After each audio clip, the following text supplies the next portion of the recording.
बंदी छोड़ सतगुरु रामपाल जी परमेश्वर जी की जय हो। परमपिता परमात्मा सारी सृष्टि के रचनहार, कुल मालिक, असंख्य ब्रह्मांडों के स्वामी, जगत गुरु, तीनों लोकों में प्रवेश करके सबका धारण पोषण करने वाले राजाधिराज, आत्माधार, नाथों के नाथ, देवों के देव महादेव, सर्वेश्वर महेश्वर मृत्युंजय, अजरो अमर, आदि अनादि सनातनी प्रभु, जगत पिता जगदीश्वर, श्री श्री 1008 की उपाधि के वास्तविक अधिकारी, अकाल मूर्त सौद स्वरूपी राम वासुदेव, सर्वगतम ब्रह्म, परम पूज्य, प्रथम पूज्य, परम संत, परम पुरुष, परम धनी, परम दयालु, सत्य कबीर, हक्का कबीर, अल्लाहु कबीर, अल्लाहु अकबर, बाखबर, अल्लाह ताला, जगत के तारणहार, जगत के मुक्तिदाता, जगत के जगन्नाथ, हारे के सहारे, हिंदुओं के राम, मुसलमानों के अल्लाह, सिखों के वाहिगुरु, ईसाइयों के मसीह, दया के सागर दया निधि, करुणा के सागर करुणा निधि, स्वयंभू परिभू, संकट मोचन, कष्ट हरण, मंगल करण, दुख भंजन, अविगत कबीर, निर्विकार निर्विषम परमात्मा, अलय अलेख सतगुरु, आदि अनादि सतगुरु, असली मर्यादा पुरुषोत्तम, असली राम, असली कृष्ण, असली घनश्याम, असली मुरारी, राजाओं के राजा, महाराजाओं के महाराजा, शहंशाहों के शहंशाह, सम्राटों के सम्राट, भगवानों के भगवान, अल्लाहों के अल्लाह, प्रभुओं के प्रभु, मसीहाओं के मसीह, सच्चे वाहिगुरु, बाबाओं के बाबा, पीरों के पीर, सेठों के सेठ, जगत सेठ, सावड़सा सेठ, सर्वगुण संपन्न, अनंत कोटि कलाओं के स्वामी, अनंत कोटि ब्रह्मांडों के नायक, योगियों में महायोगी, ध्यानियों में महाध्यानी, सिद्धों में परम सिद्ध, ज्ञानियों में तत्वज्ञानी, ब्रह्म ज्ञानी, महाज्ञानी, परम ज्ञानी, सर्वश्रेष्ठ ज्ञानी, विज्ञानी, युवा कबीर, समर्थ कबीर, असमवाद, अमित ओझा, सच्चे रहनुमा, करीम अल्लाह, सुभान अल्लाह, दुनिया के अंतिम पैगंबर, 8 सितंबर 1951 से गांव धनाना, जिला सोनीपत, हरियाणा, भारतवर्ष की पावन भूमि पे प्रकट रियल कल की भगवान श्री नारायण साकार हरि, श्री बाबा साहेब, नूर अनंत परमात्मा, सच्चे दरवेश, सच्चे बाखबर, संत श्रोमणी सतगुरु रामपाल जी परमेश्वर जी के चरण कमल में साध संगति से जुड़े हुए देश विदेश से आप और हम सभी सत्सेवक भाई बहनों का अनंत कोटि दंडवत प्रणाम। सत्साई भाई और बहनों, बहुत बड़ी दया, बहुत बड़ी मेहर पूज्य गुरुदेव भगवान की, परमेश्वर रामपाल जी की, जिनके शुभ आशीर्वाद से, विशेष आशीर्वाद से, उन्हीं के कर कमल से लिखित पवित्र पुस्तक हिंदू साहिबान नहीं समझे गीता वेद पुराण, इस पवित्र पुस्तक से हमें अध्यात्म के विषय में बहुत ही गहन जानकारियाँ प्राप्त हो रही है। इस पुस्तक पर लगभग 27 वीडियो बन चुके हैं। आज हमारा ये 28वां वीडियो है। प्रत्येक वीडियो में गुरुदेव भगवान के आशीर्वाद से हमें बहुत कुछ समझ में आ रहा है। इससे हमारी आत्मा में भक्ति मार्ग पर दृढ़ता आएगी, हमारा विश्वास बढ़ेगा और असल में हमें पता चलेगा कि परमेश्वर का सत भक्ति मार्ग क्या है, मुक्ति का यथार्थ मार्ग क्या है। तो यदि आप पहली बार वीडियो देख रहे हैं तो आप जी ने पार्ट नंबर 1 से वीडियो अवश्य देखने चाहिए, ताकि आप अध्यात्म के विषय में बहुत कुछ नहीं सब कुछ हासिल कर सकें।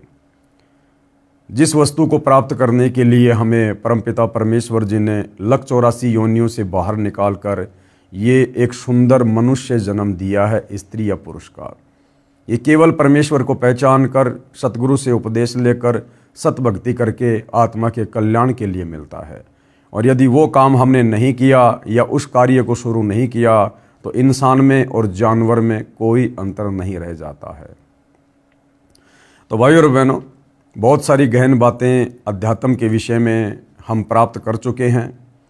अब हम सृष्टि रचना को लेकर वीडियो बना रहे हैं, जो कि इसी पुस्तक के लास्ट में है। आज सृष्टि रचना पर यह 3रे नंबर का वीडियो है और इस पवित्र पुस्तक हिंदू साहिबान नहीं समझे गीता वेद पुराण, इस पर हमारा 28वें नंबर का वीडियो है।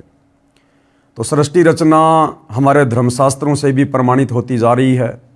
वेदों में भी सृष्टि रचना का प्रमाण है, पुराणों में भी सृष्टि रचना का प्रमाण है, गीता जी में भी सृष्टि रचना का प्रमाण है। साथ में कबीर परमेश्वर कलयुग में एक अच्छी आत्मा आदरणीय धर्मदास जी को आकर मिले। धर्मदास जी ने भी कबीर सागर में परमेश्वर के बताए तत्व ज्ञान आधार से सृष्टि रचना को साबित किया है, प्रमाणित किया है। उसके बाद आदरणीय गरीबदास जी के सदग्रंथ साहिब में, आदरणीय गरीबदास जी गांव छुडानी, जिला झज्जर, हरियाणा प्रांत में हुए थे आज से लगभग 300 वर्ष पहले। कबीर परमात्मा उनको सतलोक से आकर मिले थे। उनकी आत्मा को शरीर से निकाल कर सतलोक लेकर गए। उन्हें ऊपर के ब्रह्मांडों की और सतलोक की सारी व्यवस्था से परिचित करवाया, सतलोक के सुखों से परिचित करवाया, उनका ज्ञान योग खोला। और उसके बाद आदरणीय गरीबदास जी ने कबीर परमेश्वर जी की महिमा अपने मुखारविंद से, वाणियों के माध्यम से की, जिसको लिपिबद्ध कर लिया गया, जिस सदग्रंथ को हम अमर ग्रंथ भी कहते हैं, जिसका पाठ सतलोक आश्रम में होता है। और सतगुरु रामपाल जी जिस सूक्ष्म वेद को, अमर ग्रंथ साहिब को आधार बनाकर हमें अनमोल वचन सुनाते हैं। तो आदरणीय गरीबदास जी की वाणियों में भी सृष्टि रचना का बखूबी प्रमाण है, क्योंकि आज इस पृथ्वी पर वर्तमान में 5वां वेद आदरणीय गरीबदास जी का सदग्रंथ साहिब ही है। तो आदरणीय गरीबदास जी के सदग्रंथ साहिब में, उनकी वाणियों में सृष्टि रचना का कहाँ और क्या प्रमाण है, देखते हैं। आदरणीय गरीबदास साहिब जी की अमृत वाणी में सृष्टि रचना का प्रमाण। सृष्टि रचना आदि रमैणी सदग्रंथ, पेज नंबर 690 से 692 तक। आदि रमैणी अदली सारा जा दिन होते धुंधुकारा, यानी जिस समय कुछ भी नहीं था सिवाय उस एकमात्र कबीर परमेश्वर जी के। सत्य पुरुष की न्या प्रकाशा, हम होते तकत कबीर खवाशा। उसके बाद सत्य पुरुष कबीर देव ने ही सब कुछ रचा, सब कुछ उसके बाद में धीरे धीरे प्रकाश में आया। और आदरणीय गरीबदास जी कह रहे हैं कि हम उस कबीर परमात्मा के सिंहासन के नौकर हैं। हम उस समय हम उनके सिंहासन के नौकर थे, अर्थात परमेश्वर ने ही, कबीर देव जी ने ही खुद आदरणीय गरीबदास जी के रूप में भूमिका की। उन्होंने अपना डबल रोल किया। मन मोहिनी सिरजी माया, सत्य पुरुष एक ख्याल बनाया, यानी जब काल में उस ब्रह्म ने सतलोक में 3 बार तप किया लंबे समय तक, उसके बाद परमात्मा जी ने वो हंस आत्मा, जिस हंस आत्मा ने सबसे पहले उस ब्रह्म के काल के साथ 21 ब्रह्मांड में आने की स्वीकृति दी थी, उसकी एक सुंदर स्त्री बनाई। मन मोहिनी सिरजी माया और सत्य पुरुष एक ख्याल बनाया। धर्मराय सिरजे दरवानी, 64 युग तप सेवा ठानी। पुरुष पृथ्वी जाकू दीनी, राज करो देवा आधीनी। उसके तप के बदले परमात्मा ने उसे 21 ब्रह्मांड का राज्य दिया। ब्रह्मांड 21 राज तुम दीन्या, मन की इच्छा सब जुग लीन्या। माया मूल रूप एक छाजा, मोही लिए जिन्हू धर्मराजा। धर्म का मन चंचल चित धारा, मन माया का रूप विचारा। परमात्मा ने जिस हंस को युवा लड़की बनाया था, उसके निखरे हुए रूप रंग को देखकर, और जो धर्मराज था, काल था, ब्रह्म था, वो भी पागल सा हो गया।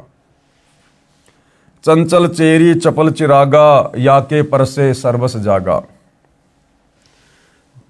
धर्मराय किया मन का भागी, विषय वासना संग से जागी। आदि पुरुष अदली अनुरागी, धर्मराय दिया दिल से त्यागी। और जब उसने दुर्गा के साथ में, अष्टंगी के साथ में बद व्यवहार किया, तो परमात्मा ने धर्मराय यानी काल को अपने दिल से त्याग दिया। पुरुष लोक से दिया डहाई, यानी सतलोक से उसको बाहर निकाल दिया। अगम दीप चली आए भाई। सहज दास जिस दीप रहनता, कारण कौन कौन कुलपंथा। धर्मराय बोले दरबानी, सुनो सहज दास ब्रह्मज्ञानी। सहज दास जी से उस धर्मराय काल ने कहा कि आप मुझे यहीं रख लो अपने लोक में, क्योंकि परमात्मा ने मुझे निकाल दिया है, मैं बहुत ज़्यादा दुखी हो जाऊंगा।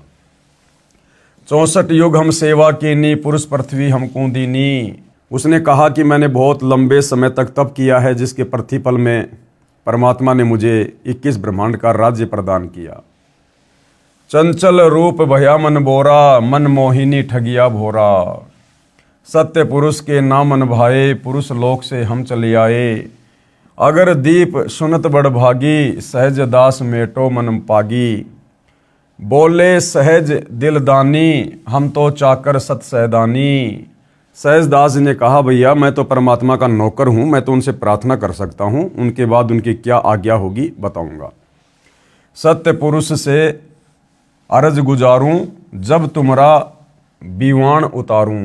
तुम्हारा जो ये विमान है ना 21 ब्रह्मांड रूपी, मैं इसको अपने लोक में उस समय उतरने की अनुमति दूंगा जब मुझे सत्य पुरुष आज्ञा देगा। सहजदास को किया पियाना, सत्यलोक लिया परवाना। सहजदास जी ने समाधि लगाई और सतलोक में अपने परमपिता परमेश्वर कबीर साहिब जी से बातें की। सत्य पुरुष साहिब सरभंगी, अविगत अदली अचल अभंगी। धर्मराय तुमरा दरबानी, अगर दीप चली गए प्राणी।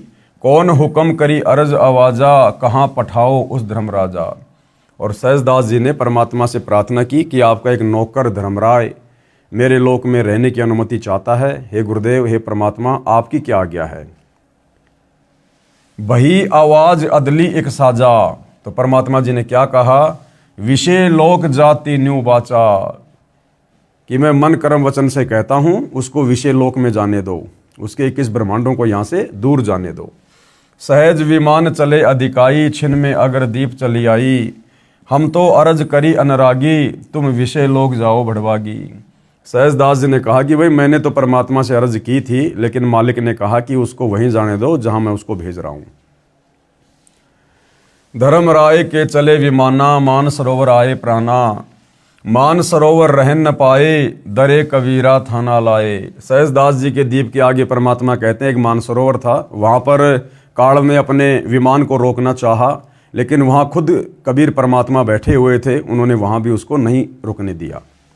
बंकनाल की विषम भाटी, तहां कबीरा रोकी घाटी। इन पांचों मिल जगत बंधाना, लख 84 जीव संताना।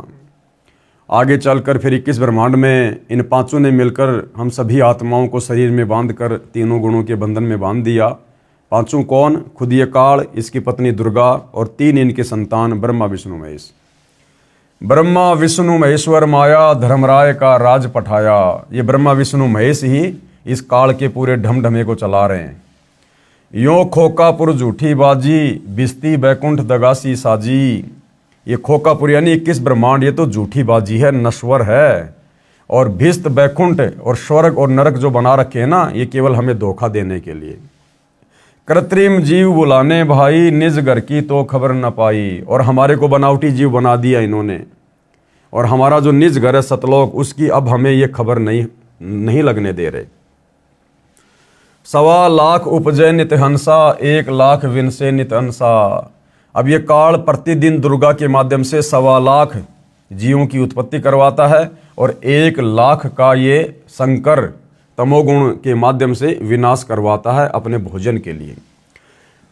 उपती खपती परलय फेरी, हर्ष शोक जोरा जमजेरी। पांचों तत्व हैं परलय माही, सतगुण रजगुण तमगुण झाई।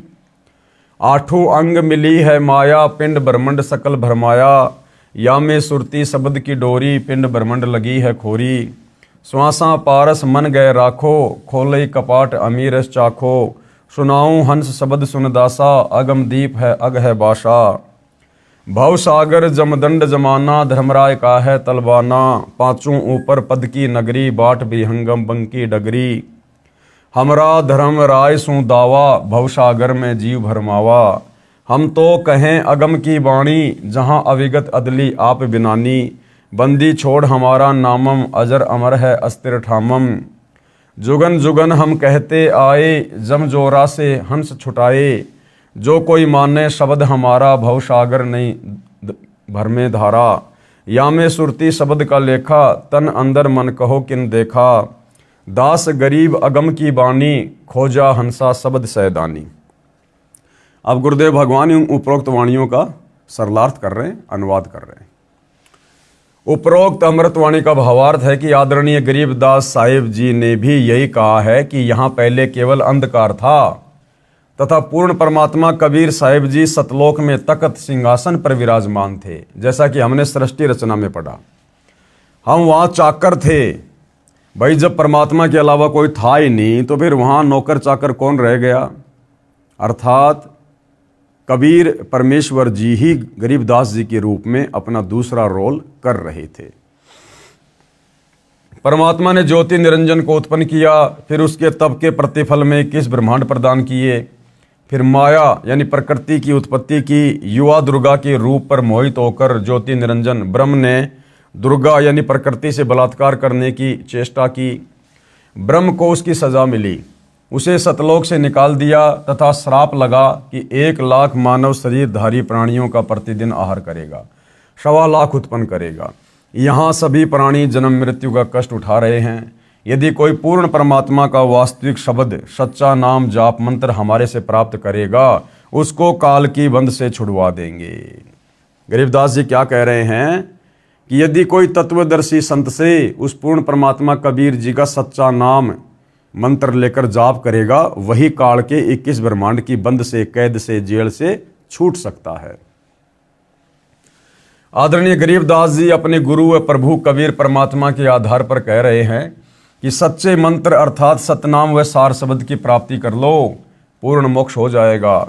नहीं तो नकली नाम दाता संतों व महंतों की मीठी मीठी बातों में फंसकर शास्त्र विधि रहित साधना करके काल जाल में रह जाओगे, फिर कष्ट पर कष्ट उठाओगे। संत गरीबदास जी कृत अमर ग्रंथ के अध्याय हंस परम हंस की कथा की वाणी नंबर 37 व 43 में कहा है, माया आदि निरंजन भाई, अपने जाए आपे खाई।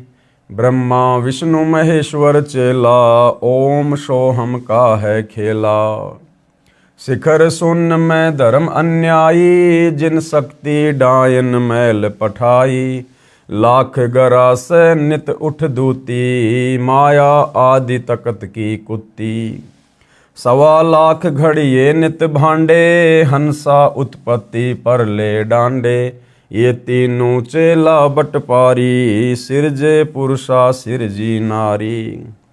खोकापुर में जीव भुलाए, 54 बस्त बैकुंठ बनाए। यो अरहट का कुआ लोई, यागल बंध्या है सब कोई। कीड़ी कुंजर और अवतारा, हरहट डोर बंधे कई बारा। अरब अलील इंद्र हुए हैं भाई, अरहट डोर बंधे सब आई। शेष महेश और गणेश ताई, अरहट डोरी बंद सब आई। शुक्रादिक बर्मादिक देवा, हरहट डोर बंधे सब खेवा। कोटिक करता फिरता देखा, हरहट डोरी कहूँ सुन लेखा। चतुर्भुजी भगवान कहावे, अरहट डोरी बंधे सब आवे। यो है खोखापुर का कुआ, या में प्रयासो निश्चय मुआ। ज्योति निरंजन काल बलि के वश होकर ये तीनों देवता रजगुण ब्रह्मा, सतगुण विष्णु, तमगुण शिव अपनी महिमा दिखाकर जीवों को स्वर्ग नरक तथा भवसागर में लग 84 योनियों में भटकाते रहते हैं। ज्योति निरंजन अपनी माया से नागिनी की तरह जीवों को पैदा करते हैं और फिर मार देते हैं। जिस प्रकार नागिनी अपनी दुम से अंडों के चारों ओर कुंडली बना लेती है, फिर उन अंडों पर अपना फन मारती है जिससे अंडा फूट जाता है, उसमें से बच्चा निकल जाता है, उसको नागिनी खा जाती है। फन मारते समय कई अंडे फूट जाते हैं क्योंकि नागिनी के बहुत सारे अंडे होते हैं। जो अंडे फूटते हैं उनमें से बच्चे निकलते हैं। यदि कोई बच्चा कुंडली यानी सर्पनी की दुम का घेरा से बाहर निकल जाता है तो वह बच्चा बच जाता है, नहीं तो कुंडली में वह नागिनी छोड़ती नहीं है। तो इसी प्रकार भाइयों और बहनों, ये काल और दुर्गा इन्होंने आप और हम सभी जीव आत्माओं के चारों तरफ कुंडली मार रखी है, हमें 21 ब्रह्मांड में बांध रखा है और तीनों गुणों के माध्यम से, रजगुण ब्रह्मा, सतोगुण विष्णु, तमोगुण शिव के माध्यम से यहीं पर फंसाया हुआ है। जो आत्मा समय रहते तत्वदर्शी संत से उपदेश लेकर आजीवन सत भक्ति कर लेती है, वो यहाँ से निकल जाती है, अन्यथा यही जन्म मरण के चक्कर में, लक 84 के चक्कर में पड़ी रहती है। जितने बच्चे उस कुंडली के अंदर होते हैं उन सब को खा जाती है। जो साधक ब्रह्म यानी काल ब्रह्म यानी ज्योति निरंजन, देवी दुर्गा तथा ब्रह्मा विष्णु शिव तथा अन्य देवताओं तक की भक्ति करते हैं, वे काल ब्रह्म रूपी नागनी के घेरे यानी जन्म मरण के चक्कर में काल लोक में रह जाते हैं, जिनको काल ज्योति निरंजन खाता है। माया काली नागनी अपने जाए खात, और कुंडली में छोड़े नहीं सो बातों की बात। इसी प्रकार यह काल बलि का जाल है। निरंजन तक की भक्ति पूरे संत से नाम लेकर करेंगे तो भी इस निरंजन की कुंडली 21 ब्रह्मांडों से बाहर नहीं निकल सकते। यदि हम इस काल के भी अधिकारी गुरु से नाम लेकर काल की भक्ति करेंगे तो भी हम इसी के जाल में रहेंगे। स्वयं ब्रह्मा विष्णु महेश आदि माया शेरा वाली भी निरंजन की कुंडली में है। ये बेचारे अवतार धार कर आते हैं और जन्म मृत्यु का चक्कर काटते रहते हैं, जैसे राम रूप में, श्री कृष्ण रूप में, फिर लक 84 में।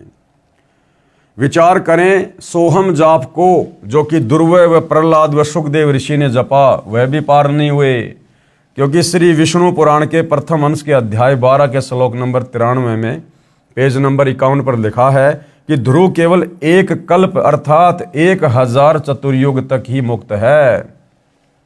यानी ब्रह्मा जी के एक दिन जितनी आयु ध्रुव को प्राप्त है, 1008 चतुर्युग, जिसको एक कल्प कहते हैं। इसलिए काल लोक में ही रहे तथा ओम नमः भगवते वासुदेवाय मंत्र जाप करने वाले भगत भी कृष्ण तक की भक्ति कर रहे हैं। वे भी 84 लाख योनियों के चक्कर काटने से नहीं बच सकते। यह परम पूज्य कबीर साहिब जी व आदरणीय गरीबदास साहिब जी महाराज की वाणी प्रत्यक्ष प्रमाण देती है। अनंत कोटि अवतार हैं माया के गोविंद, करता हो अवतरे और बहुर पड़े जगफंद।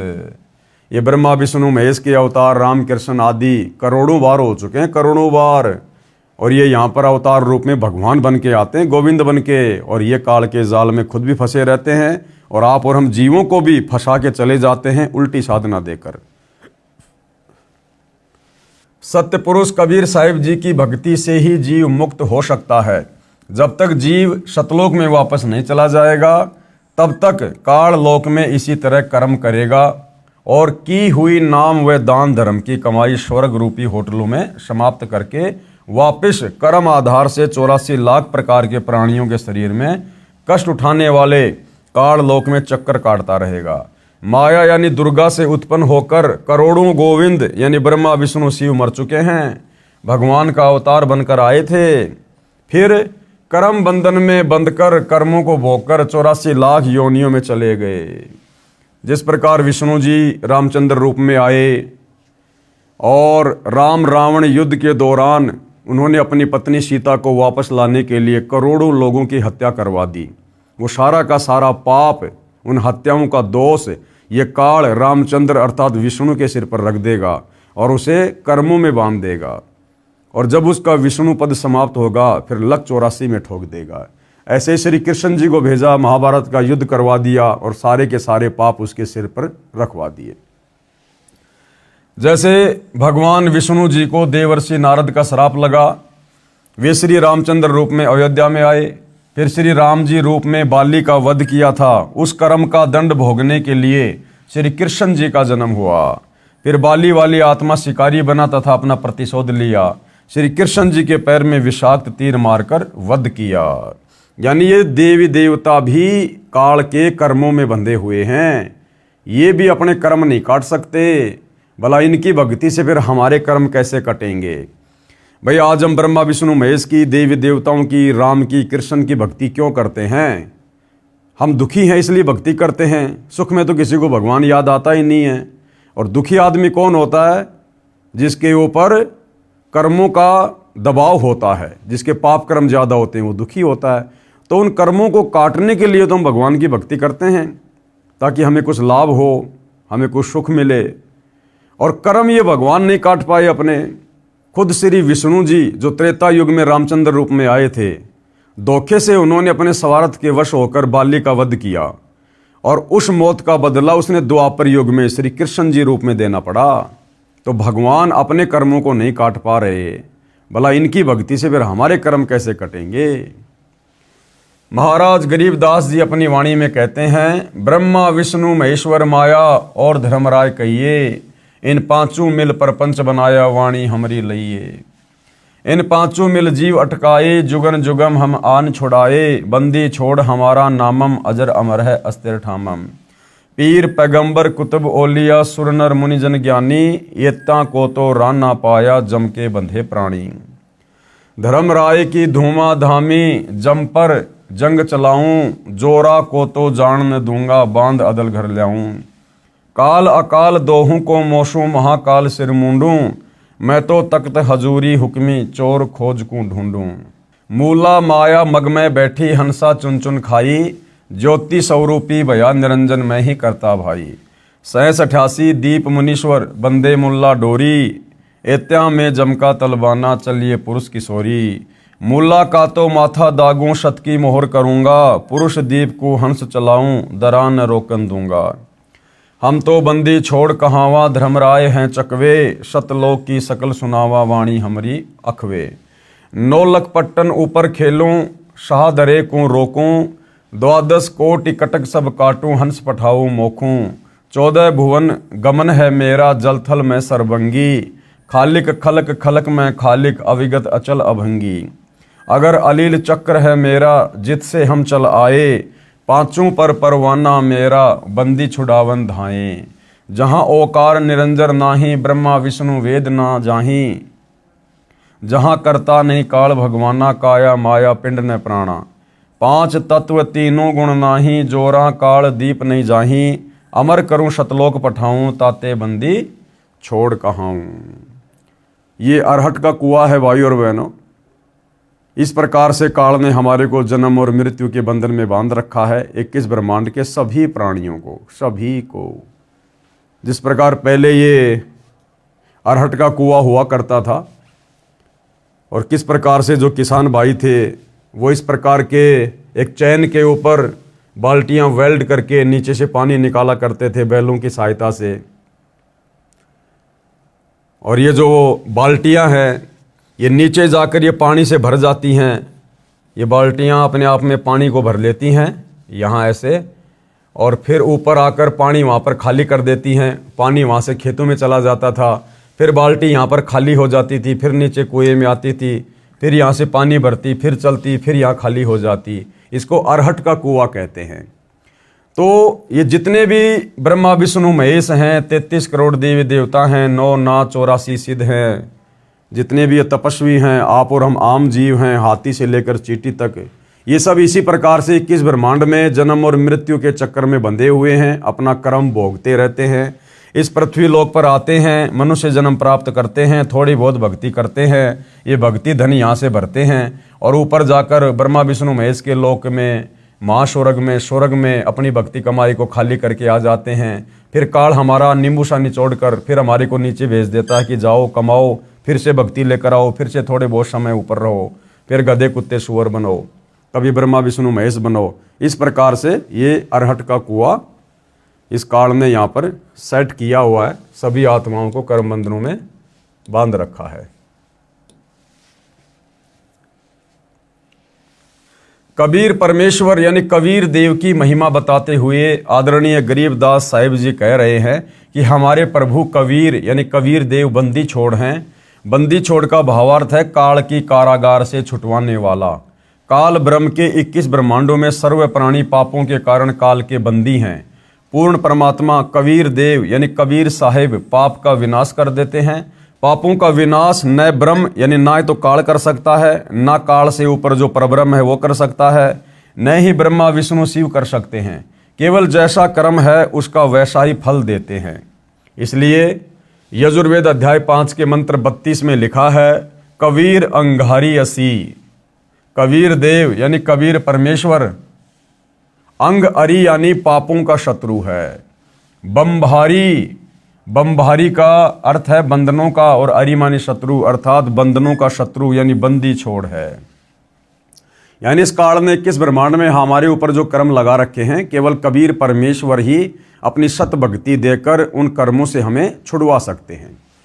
इन पांचों कौन? ब्रह्मा विष्णु शिव माया और धर्मराय से ऊपर सत्य पुरुष परमात्मा कबीर देव है जो सतलोक का मालिक है। शेष सारी परब्रह्म ब्रह्म तथा ब्रह्मा विष्णु शिव व आदि माया नाशवान परमात्मा है। यानी कबीर जी के अलावा ये जितने भी नकली भगवान है, परब्रह्म है, ब्रह्म है, दुर्गा है, ब्रह्मा विष्णु महेश है, ये सब नाशवान है, इनका जन्म और मृत्यु होता है। महाप्रलय में ये सब तथा इनके लोक समाप्त हो जाएंगे। आम जीव से कई हजार गुना ज्यादा लंबी इनकी उम्र है, परंतु जो समय निर्धारित है वह एक दिन पूरा अवश्य होगा।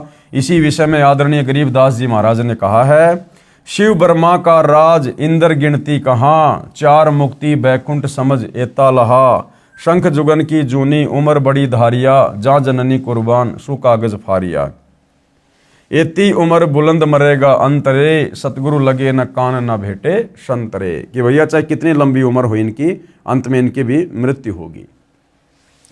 चाहे शंख युग की लंबी उम्र भी क्यों ना हो, वह एक दिन समाप्त जरूर होगी।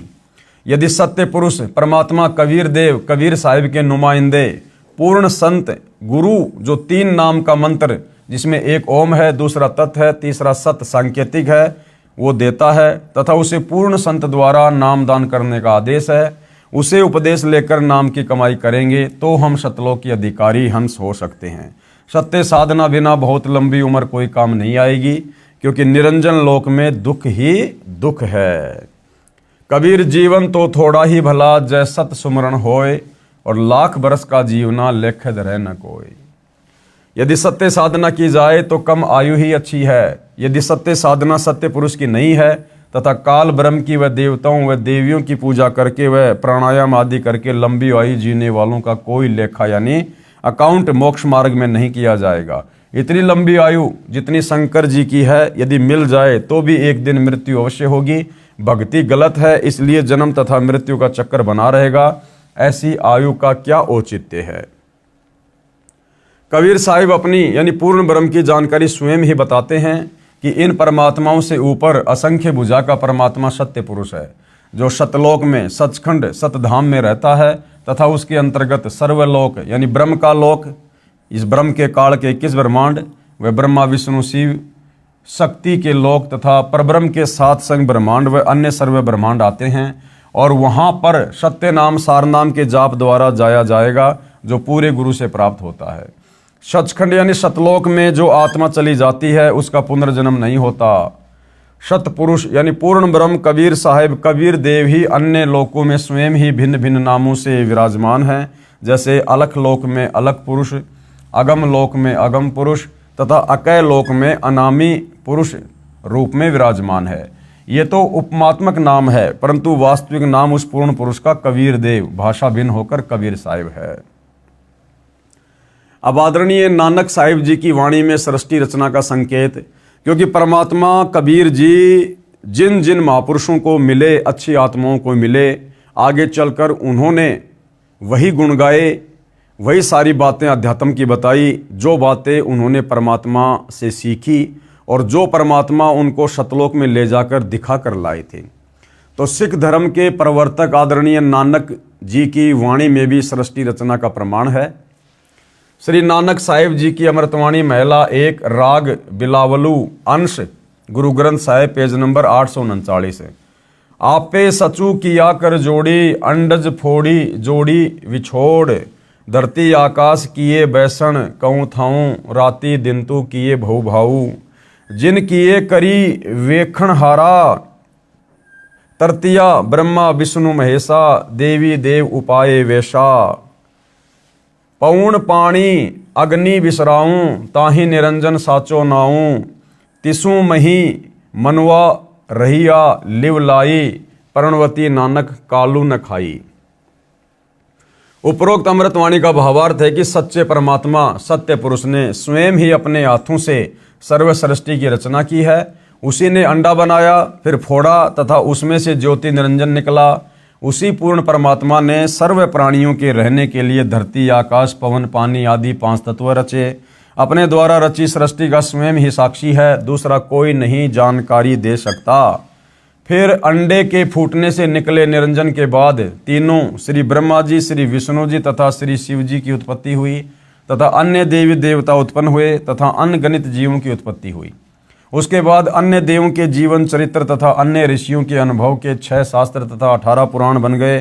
पूर्ण परमात्मा के सच्चे नाम सतनाम की साधना अनन्य मन से करने से तथा गुरु मर्यादा में रहने वाले पर्णवती को श्री नानक जी कह रहे हैं कि काल नहीं खाता। राग मारू अंश अमृतवाणी महिला 1 गुरु ग्रंथ साहिब पेज नंबर 1037 है। सुनहु ब्रह्मा विष्णु महेशु उपाये, सुने वर्ते जुग सबाए, इसु पद विचारे सो जनु पूरा, तिस मिलिए भरमु चुकायदा, शाम वेदु ऋगु जुजरु अथर्वणु, ब्रह्म में मुख माया है त्रैगुण, ताकि कीमत कही न सके, को त्यूं बोले जीव बुलाइंदा। उपरोक्त अमृतवाणी का सारांश है कि जो संत पूर्ण सृष्टि रचना सुना देगा तथा बताएगा कि अंडे के 2 भाग होकर कौन निकला, जिसने फिर ब्रह्मलोक की सुन में अर्थात गुप्त स्थान पर ब्रह्मा विष्णु शिव की उत्पत्ति की, तथा वह परमात्मा कौन है जिसने ब्रह्म यानी काल के मुख से 4 वेदों पवित्र ऋग्वेद यजुर्वेद सामवेद अथर्ववेद को उच्चारण करवाया, वह पूर्ण परमात्मा जैसा चाहे वैसा ही प्रत्येक प्राणी को बुलवाता है। इस सर्व ज्ञान को पूर्ण बताने वाला संत मिल जाए तो उसके पास जाइए, तथा जो सभी शंकाओं का पूर्ण निवारण करता है वही पूर्ण संत अर्थात तत्वदर्शी है। श्री गुरु ग्रंथ साहिब पेज नंबर 929 अमृतवाणी श्री नानक साहिब जी की। राग रामकली महिला 1 दक्षिणी ओंकार। ओंकारी ब्रह्मा उत्पत्ति, ओंकारो किया जिन चित्त, ओंकारी शैल जुग भये, ओंकारी वेद निर्मय, ओंकारी शब्दी उदरे, ओंकारी गुरु मुखी तरे, ओन्नम अक्षर सुनहु विचारू, ओन्नम अखरु त्रिभुवन सारू। उपरोक्त अमृतवाणी में श्री नानक साहिब जी कह रहे हैं कि ओंकार अर्थात ज्योति निरंजन यानी काल से ब्रह्मा जी की उत्पत्ति हुई।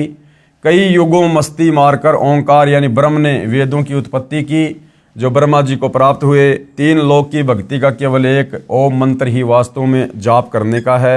इस ओम शब्द को पूरे संत से उपदेश लेकर अर्थात गुरु धारण करके जाप करने से उद्धार होगा। और वर्तमान में पृथ्वी पर इस ओम नाम को देने का भी अधिकारी गुरु केवल एक ही है, सतगुरु रामपाल जी। बाकी कितना ही ओम ओम करते रहो उससे कोई किसी प्रकार का लाभ नहीं होना। विशेष श्री नानक साहिब जी ने तीनों मंत्रों ओम प्लस तत् प्लस सत का स्थान स्थान पर रहस्यात्मक विवरण दिया है। उसको केवल पूर्ण संत तत्वदर्शी संत ही समझ सकता है तथा तीनों मंत्रों के जाप को उपदेशी को समझाया जाता है। प्रश्न नंबर 1038। उत्तम सतगुरु पुरुष निराले, शब्दी रते हरि रस मतवाले, रिद्धि बुद्धि सीधी ज्ञान गुरु ते पाइये, पूरे भाग मिलाइंदा, सतगुरु ते पाई विचारा, सुन समाधि सचे घरबारा, नानक निर्मल नादू शब्द धुन, सचू रामे नामी समायदा। उपरोक्त अमृतवाणी का भावार्थ है कि वास्तविक ज्ञान देने वाले सतगुरु तो निराले ही हैं। वे केवल नाम जाप को जपते हैं, अन्य हठयोग साधना नहीं बताते। यदि आपको धन दौलत पद बुद्धि या भक्ति शक्ति भी चाहिए तो वह भक्ति मार्ग का ज्ञान पूर्ण संत ही पूरा प्रदान करेगा। जैसे परमात्मा कहते हैं ना कि जय तन चाहिए राजपाट तो धर ले ध्यान हमारा। तो नानक जी कह रहे हैं अगर आपको इस समय धन दौलत पद बुद्धि जो भी कुछ चाहिए वो भी पूर्ण संत से उपदेश लेने के बाद ही मिलेगी भाई। ऐसा पूर्ण संत बड़े भाग्य से मिलता है। वही पूर्ण संत विवरण बताएगा कि ऊपर शून्य यानी आकाश में अपना वास्तविक घर शतलोक परमेश्वर ने रच रखा है। उसमें एक वास्तविक सारनाम की धुन आवाज हो रही है। उस आनंद में अविनाशी परमेश्वर के सार शब्द से समाया जाता है, अर्थात उस वास्तविक सुखदायी स्नान में वास हो सकता है, अन्य नामों तथा अधूरे गुरुओं से नहीं हो सकता। आंशिक अमृतवाणी महिला पहला श्री गुरु ग्रंथ साहिब पेज नंबर 359 से 360। शिव नगरी मही आसन बैसवु कल्प त्यागी वाद, सिंडी शब्द सदा धुन सोहे अहि निस्पूरे नाद, हरि कीर्ति रह राशि हमारी गुरुमुख पंथ अतीत, सगली ज्योति हमारी समिया नाना वर्ण अनेक, कह नानक सुनो भरतरी जोगी पार ब्रह्म लिव एक। उपरोक्त अमृतवाणी का भावार्थ है कि श्री नानक साहिब जी कह रहे हैं कि हे भरतरी योगी जी, आपकी साधना भगवान शिव तक है। उसे आपको शिव नगरी लोक में स्थान मिला है और शरीर में जो सिंगी शब्द आदि हो रहा है वह इन्हीं कमलों का है तथा टेलीविजन की तरह प्रत्येक देव के लोक से शरीर में सुनाई दे रहा है। हम तो एक परमात्मा पार ब्रह्म अर्थात सर्व से पार जो पूर्ण परमात्मा है, अन्य किसी और एक परमात्मा में लो अनन्य मन से लगन लगाते हैं। हम ऊपरी दिखावा, भस्म लगाना, हाथ में डंडा रखना नहीं करते। मैं तो सर्व प्राणियों को एक पूर्ण परमात्मा सत्य पुरुष की संतान समझता हूँ। सर्व उसी शक्ति से चलायमान है। हमारी मुद्रा तो सच्चा नाम जाप गुरु से प्राप्त करके करना है तथा क्षमा करना हमारा बाणा यानी वेशभूषा है। मैं तो पूर्ण परमात्मा का उपासक हूँ तथा पूर्ण सतगुरु का भक्ति मार्ग इससे भिन्न है। अमृतवाणी राग आशा महिला 1 श्री गुरु ग्रंथ साहिब पेज नंबर 420। आशा महिला जिनी नामू बिसारिया दूजे भरमी बुलाई, मूलू छोड़ी डाली लगे किया पावे छाई। साहिब मेरा एकू है औरू नहीं भाई, कृपया ते सुख पाइया साचे परथाई। गुरु की सेवा सो करे जिसु आप कराई, नानक सिरु दे छूटिए दरगह पति पाए। उपरोक्त वाणी का भावार्थ है कि नानक साहिब जी कह रहे हैं कि जो पूर्ण परमात्मा का वास्तविक नाम भूलकर अन्य भगवानों के नामों के जाप के भ्रम में रहे, वे तो ऐसा कर रहे हैं कि मूल यानी पूर्ण परमात्मा को छोड़कर डालियों, तीनों गुण रूप, रजगुण ब्रह्मा, सतगुण विष्णु, तमगुण शिव जी की सिंचाई पूजा कर रहे हैं। उस साधना से कोई सुख नहीं हो सकता, अर्थात पौधा सूख जाएगा तो छाया में नहीं बैठ पाओगे। भावार्थ है कि शास्त्र विधि रहित साधना करने से व्यर्थ प्रयत्न है, कोई लाभ नहीं। इसी का प्रमाण पवित्र गीता अध्याय 16 श्लोक 23-24 में भी है। उस पूर्ण परमात्मा को प्राप्त करने के लिए मनमुखी यानी मनमानी साधना त्याग कर पूर्ण गुरुदेव को समर्पण करने से तथा सच्चे नाम के जाप से ही मोक्ष संभव है, नहीं तो मृत्यु के उपरांत नरक जाएगा। श्री गुरु ग्रंथ साहिब पेज नंबर 843 से 844। बिलाउलू महिला मैं मन चाहूँ घना साची बिगासी राम, मोहि प्रेम प्रिय प्रभु अविनाशी राम। अविगतो हरि नाथु नाथ तिसे भावे सो थिये, कृपालु सदा दयालु दाता जिया अंदर तू जिए। मैं आधारू तेरा तू खसमू मेरा, मैं ताणू तकिया तेरो साची सूचा सदा नानक गुरसबदी झगरू निबेरो। उपरोक्त अमृतवाणी में श्री नानक साहिब जी कह रहे हैं कि अविनाशी पूर्ण परमात्मा नाथों का भी नाथ है, अर्थात देवों का भी देव है। सर्व प्रभुओं श्री ब्रह्मा जी, श्री विष्णु जी, श्री शिव जी तथा ब्रह्म व परब्रह्म पर भी नाथ है, अर्थात स्वामी है। मैं तो सच्चे नाम को हृदय में समा चुका हूँ। हे परमात्मा, सर्व प्राणी का जीवन आधार भी आप ही हो। मैं आपके आश्रित हूँ, आप मेरे मालिक हो। आपने गुरु रूप में आकर शत भक्ति का निर्णय ज्ञान देकर सर्व झगड़ा मिटा दिया, अर्थात सर्व शंका का समाधान किया। तो नानक जी क्या कह रहे कि आपने ही गुरु रूप में आकर शत भक्ति का निर्णय ज्ञान दिया।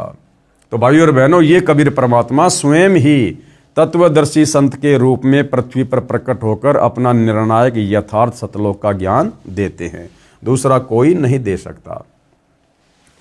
श्री गुरु ग्रंथ साहिब पेज नंबर 721 राग तिलंग मेला। एक अरज गुप्तम पेश तोदर कौन करतार, हक्का कबीर करीम तू बे ए परवरदिगार। नानक बुगोयदा जंतूरा तेरे चाकरा पाखाक।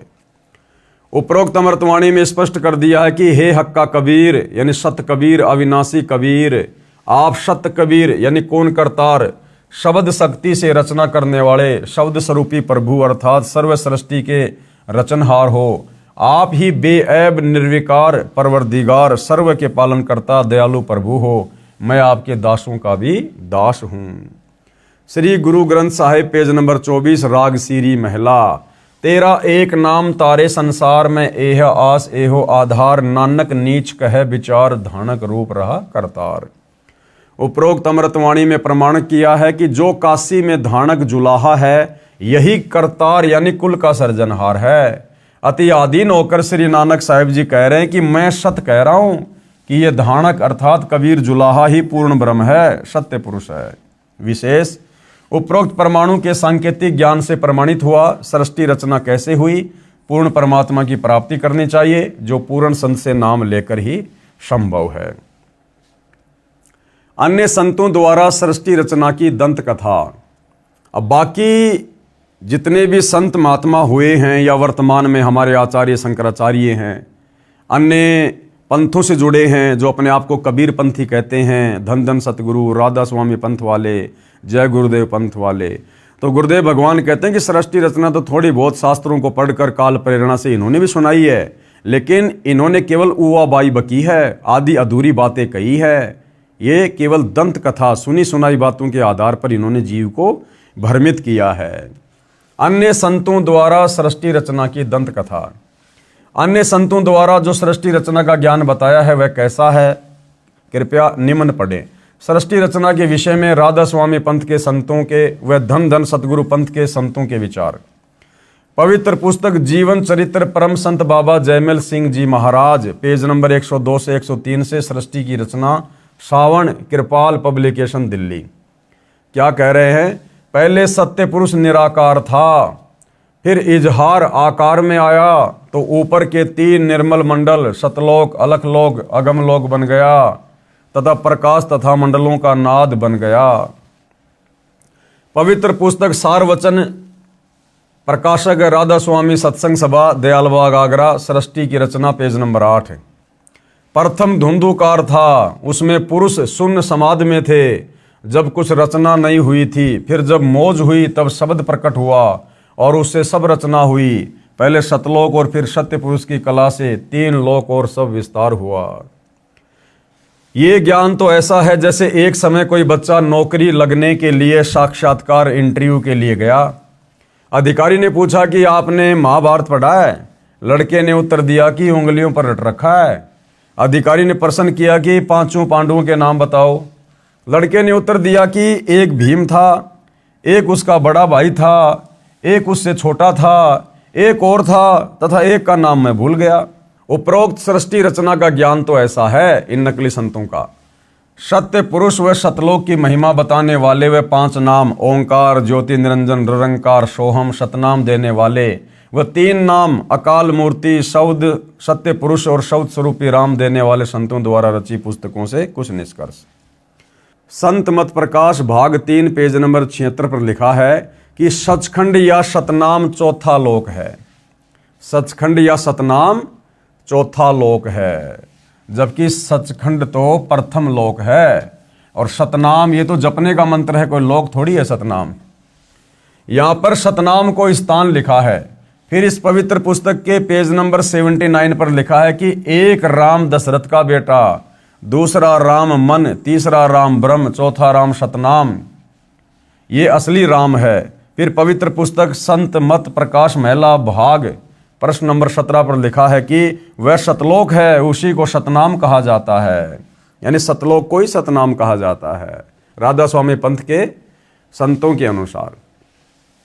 पवित्र पुस्तक सारवचन नसर यानी वार्तिक प्रश्न नंबर 3 पर लिखा है कि अब समझना चाहिए कि राधा स्वामी पंथ सबसे ऊंचा मुकाम है कि जिसको संतों ने सतलोक और सचखंड और सार शब्द और सत शब्द और सतनाम और सत्य पुरुष करके बयान किया है।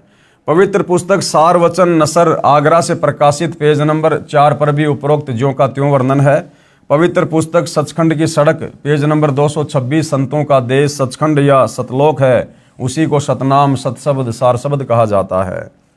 विशेष उपरोक्त व्याख्या ऐसी लगी जैसे किसी ने जीवन में न तो शहर देखा, न कार देखी और न पेट्रोल देखा, न ड्राइवर का ज्ञान हो कि ड्राइवर किसे कहते हैं, और वह व्यक्ति अन्य साथियों से कहे कि मैं शहर में जाता हूँ, कार में बैठकर आनंद मनाता हूँ। फिर साथियों ने पूछा कि कार कैसी है, पेट्रोल कैसा है और ड्राइवर कैसा है, शहर कैसा है। उस गुरुजी ने उत्तर दिया कि शहर कहो चाहे कार एक ही बात है, शहर भी कार ही है, पेट्रोल भी कार कोई कहते हैं, ड्राइवर भी कार कोई कहते हैं, सड़क भी कार कोई कहते हैं। इसी प्रकार राधा स्वामी पंथ वालों ने सतनाम को जाप मंत्र भी बता दिया, सतनाम को परमात्मा भी बता दिया, सतनाम को सतलोक भी बता दिया। आओ विचार करें, सत्य पुरुष तो पूर्ण परमात्मा है, सतनाम वह 2 मंत्र का जाप है जिससे एक ओम, दूसरा तत् यानी सांकेतिक है, तथा इसके बाद सारनाम साधक को पूर्ण गुरु द्वारा दिया जाता है। ये सतनाम तथा सारनाम दोनों स्मरण करने के नाम है। सतलोक वह स्थान है जहाँ सत्य पुरुष रहता है। पुण्यात्माएं स्वयं निर्णय करें सत्य तथा असत्य का। अधिक जानकारी के लिए हमारी वेबसाइट www.jagatgururampalji.org पर जाकर संक्षिप्त ज्ञान ग्रहण कर सकते हैं। तो भाइयों और बहनों, परमेश्वर जी की दया से सृष्टि रचना के विषय में काफ़ी कुछ जानकारी हमें प्राप्त हुई है। बाकी देखो भाइयों और बहनों, दास ने तो आपको ये पढ़कर सुनानी इसलिए ज़रूरी थी क्योंकि ये इस पवित्र पुस्तक हिंदू साहिबान नहीं समझे गीता वेद पुराण इसमें लिखी हुई है, इसका अंश है। बाकी सृष्टि रचना अच्छे से समझने और जानने के लिए आप जी यूट्यूब पर सतगुरु रामपाल जी के सत्संग सृष्टि रचना वाले जरूर सुनिएगा। काल ब्रह्म क्यों भ्रमित साधना पूजा का भ्रमजाल फैलाता है, कृपया पढ़ें वह कारण। यानी ये जो काल ब्रह्म है ये क्यों आप और हमारे से भ्रमित साधना करवाता है, क्यों ये जानबूझ के ऐसी ऐसी घटनाओं को जन्म देता है ताकि हम इसी के जाल में फंसे रहें।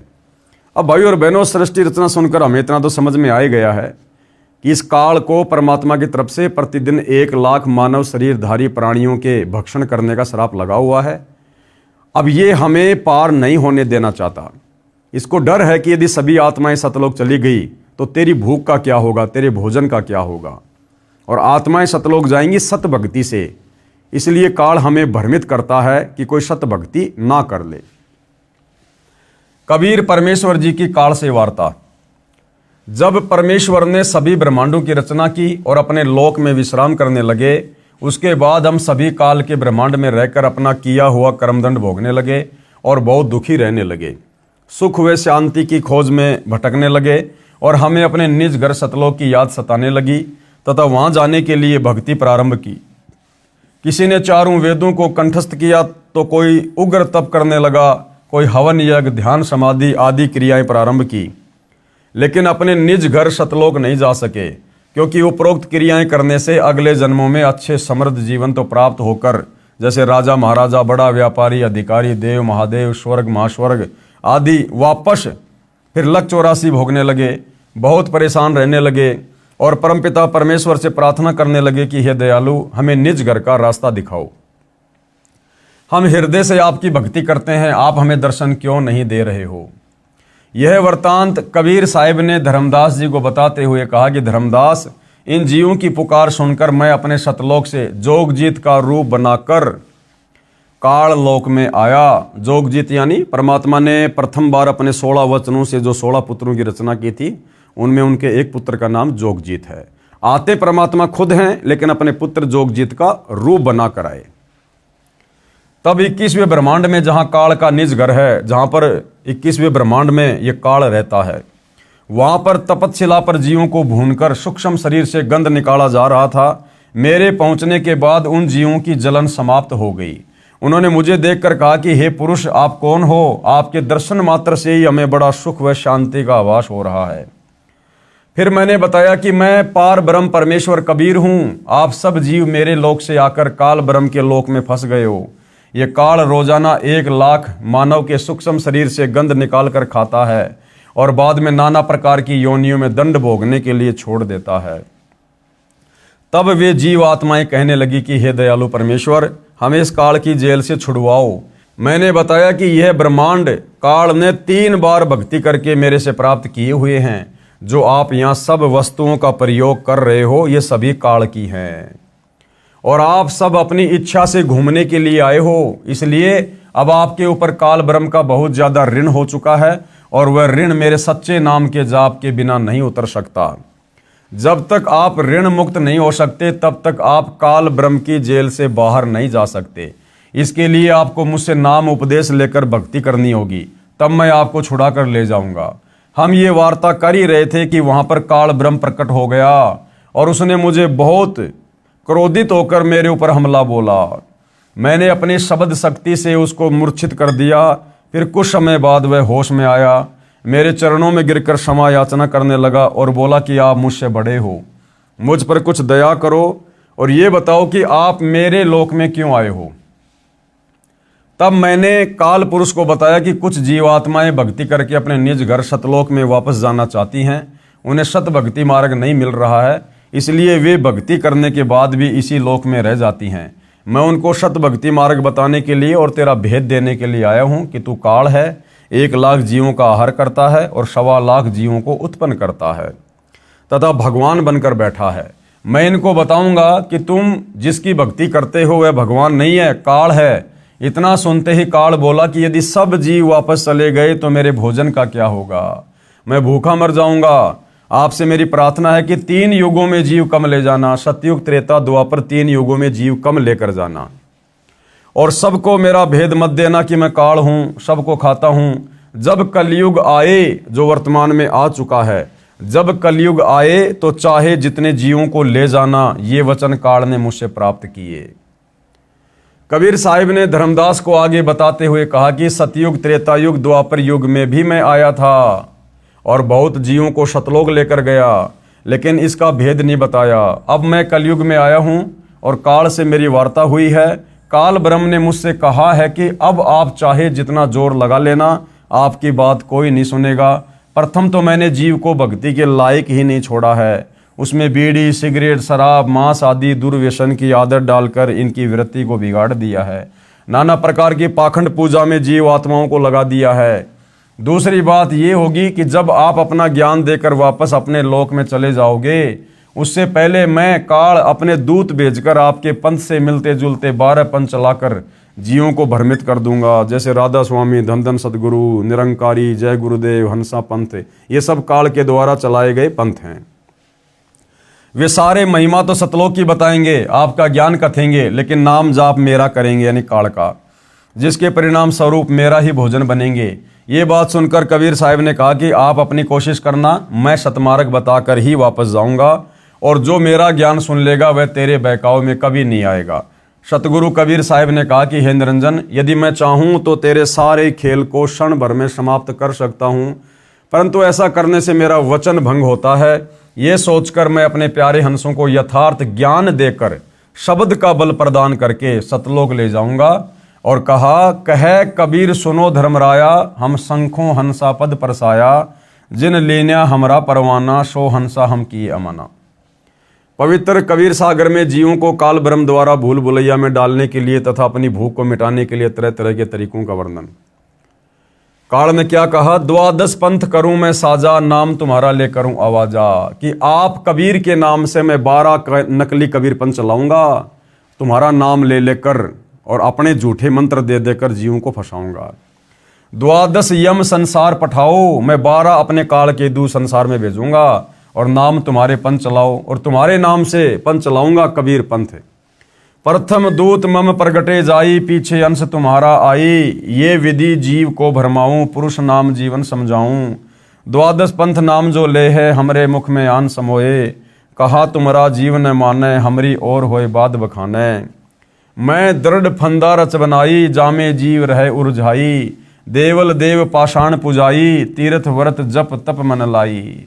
ये मंदिरों में, मस्जिदों में, चर्चों में, गुरुद्वारों में देवी देवताओं के पत्थरों की पूजा, तीर्थ व्रत जप तप, ये सब इस काल ने लगा रखे हैं। यज्ञ होम और नेम आचारा, और अनेक फंद में डारा, जो ज्ञानी जाओ संसारा, जीव न माने कहा तुम्हारा। कि उसके बाद जाना तुम कलयुग में, देखता हूं तुम्हारी कौन क्या बातें मानेगा। फिर सतगुरु जी ने क्या कहा, ज्ञानी कहे सुनो अन्यायी, काटो फंद जीव ले जाई, जैतिक फंद तुम रचे विचारी, सत्य सबद ते सबे बिडारी, जोन जीव हम शब्द दरडावें, फंद तुम्हारा सकल मुकावें, चौका कर परवाना पाई, पुरुष नाम ती देऊं चेनाई, ताके निकट काल नहीं आवे, संधि देख ताके सिर नावे। उपरोक्त विवरण से सिद्ध होता है कि जो अनेक पंथ चले हुए हैं, जिनके पास कबीर साहिब द्वारा बताया हुआ शत भक्ति मार्ग नहीं है, ये सब काल प्रेरित हैं। अतः बुद्धिमान को चाहिए कि सोच विचार कर भक्ति मार्ग अपनाए, क्योंकि मनुष्य जन्म अनमोल है, ये बार बार नहीं मिलता। कबीर साहिब कहते हैं, कबीर मानुष जन्म दुर्लभ है, मिले न बारंबार, तरवर से पत्ता टूट गिरे, बहुर न लगता डार। अब काल निरंजन द्वारा कबीर जी से 3 युगों में कम जीव ले जाने का वचन लेना, विस्तृत व संपूर्ण वर्णन। प्रश्न, कबीर जी के नाम से चले 12 पंथों के वास्तविक मुखिया कौन है और 13वां पंथ कौन चलाएगा? उत्तर, जैसा कि कबीर सागर के संशोधनकर्ता स्वामी युगलानंद बिहारी जी ने दुख व्यक्त किया है कि समय समय पर कबीर जी के ग्रंथों से छेड़खान करके उनकी बुरी दशा कर रखी है।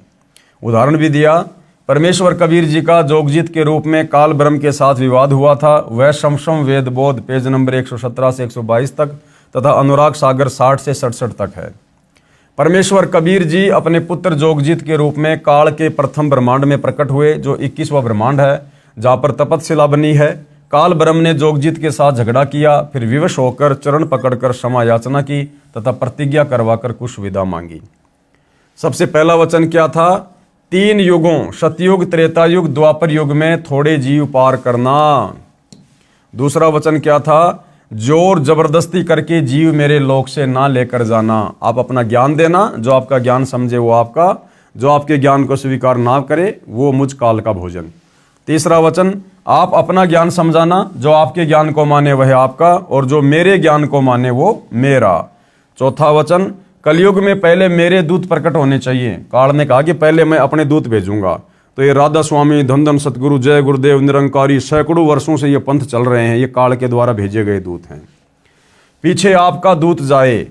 नंबर 5, त्रेता युग में समुद्र पर पुल बनवाना। उस समय मेरा पुत्र विष्णु रामचंद्र रूप में लंका के राजा रावण से युद्ध करेगा, समुद्र रास्ता नहीं देगा।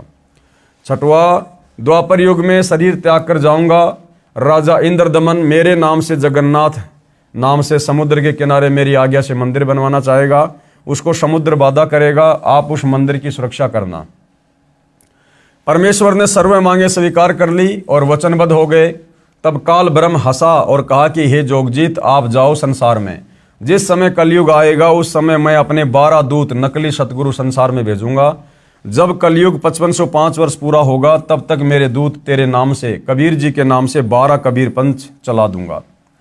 कबीर जी ने जोगजीत रूप में काल ब्रह्म से कहा था कि कलयुग में मेरा नाम कबीर होगा और मैं कबीर नाम से पंथ चलाऊंगा। इसलिए काल ज्योति निरंजन ने कहा था कि आप कबीर नाम से एक पंथ चलाओगे तो मैं काल कबीर नाम से 12 पंथ चलाऊंगा। सभी मानव को भ्रमित करके अपने जाल में फांस कर रखूंगा। इनके अतिरिक्त और भी कई पंथ चलाऊंगा जो सतलोक सचखंड की बातें किया करेंगे तथा सत्य साधना उनके पास नहीं होगी, जिस कारण से वे सतलोक की आशा में गलत नामों को जाप करके मेरे जाल में ही रह जाएंगे। काल ब्रह्म ने पूछा था कि आप किस किस समय कलयुग में अपना सत्य कबीर पंथ चलाओगे? कबीर जी ने कहा था कि जिस समय कलयुग 5505 वर्ष बीत जाएगा तब मैं अपना यथार्थ 13वां कबीर पंथ चलाऊंगा। काल ने कहा था कि उस समय से पहले मैं पूरी पृथ्वी के ऊपर शास्त्र विधि त्याग कर, मनमाना आचरण करवाकर, शास्त्र विरुद्ध ज्ञान बताकर झूठे नाम तथा गलत साधना के अभ्यस्त कर दूंगा। जब तेरा 13वां अंश आकर सत्य कबीर पंथ चलाएगा उसकी बात पर कोई विश्वास नहीं करेगा, उल्टे उसके साथ झगड़ा करेंगे। कबीर जी को पता था कि जब कलयुग के 5505 वर्ष पूरे होंगे सन 1997 में, तब शिक्षा की क्रांति लाई जाएगी, सर्व मानव अक्षर ज्ञान युक्त किया जाएगा। उस समय मेरा दास सर्व धार्मिक ग्रंथों को ठीक से समझकर मानव समाज से रूबरू करेगा। सर्व प्रमाणों को आंखों देखकर शिक्षित मानव सत्य से परिचित होकर तुरंत मेरे 13वें पंथ में दीक्षा लेगा और पूरा विश्व मेरे द्वारा बताई भक्ति विधि तथा तत्व ज्ञान को हृदय से स्वीकार करके भक्ति करेगा। उस समय पुनः सतयुग जैसा वातावरण होगा। आपसी राग द्वेष, चोरी जारी, लूट ठगी कोई नहीं करेगा, कोई धन संग्रह नहीं करेगा, भक्ति को अधिक महत्व दिया जाएगा। जैसे उस समय उस व्यक्ति को महान माना जा रहा होगा जिसके पास अधिक धन होगा। यानी सन 1997 से पहले, यानी सतगुरु रामपाल जी के 13वें पंथ की शुरुआत से पहले उन लोगों को बहुत ज़्यादा इज्जत वाला माना जाएगा जिसके पास बहुत ज़्यादा धन होगा, बड़ा व्यवसाय होगा, बड़ी बड़ी कोठियां बना रखी होंगी। परंतु 13वें पंथ के प्रारंभ होने के पश्चात उन व्यक्तियों को मूर्ख माना जाएगा और जो भक्ति करेंगे, सामान्य मकान बनाकर रहेंगे, उनको महान, बड़े और सम्मानित व्यक्ति माना जाएगा। प्रमाण के लिए पवित्र कबीर सागर से भिन्न भिन्न अध्यायों से अमृतवाणी कबीर जी तथा ज्योति निरंजन की वार्ता, अनुराग सागर के पेज नंबर 62 से। धर्मराय ज्योति निरंजन वचन। धर्मराय असविनती ठानी, मैं सेवक द्वितीया न जानी, ज्ञानी बिनती एक हमारा, सो न करहूँ जीते हो मोर बिगारा। पुरुष दीन जस मोकू राजू, तुम भी देऊँ तो होवे मम काजू। अब मैं वचन तुम्हारो मानी, लीजियो हंसा हमसो ज्ञानी। पृष्ठ 63 से अनुराग सागर की वाणी। दयावंत तुम साहिब दाता, एतिक कृपया करो होताता। पुरुष सराप मोकू दीन्या, लख जीव नित ग्रासन कीन्या। पृष्ठ 64 से अनुराग सागर की वाणी। जो जीव सकल लोक तय जावे आवे, कैसे सुधा मोर मिटावे। जैसे पुरुष कृपया मोपे कीन्या, भव सागर का राज मोह दीन्या। तुम भी कृपया मोह पर करहूँ, जो मांगूं सो मोहे देहूँ बरहूँ। सतयुग त्रेता युग द्वापर माही, तीनों युग जीव थोड़े जाही। चौथा युग जब कलयुग आवे, तब तब शरण जीव बहु जावे। पेज नंबर 65 से अनुराग सागर की वाणी, ऊपर से वाणी पंक्ति नंबर 3 से। प्रथम दूत मम प्रकटे जाई, पीछे अंश तुम्हारा आई। पृष्ठ 64 से अनुराग सागर की वाणी, ऊपर से वाणी पंक्ति नंबर 6। ऐसा वचन हरि मोहि दीजे, तब संसार गवन तव कीजे। जोगजीत वचन, ज्ञानी वचन। पृष्ठ 64 से अनुराग सागर की वाणी, ऊपर से वाणी पंक्ति नंबर 7।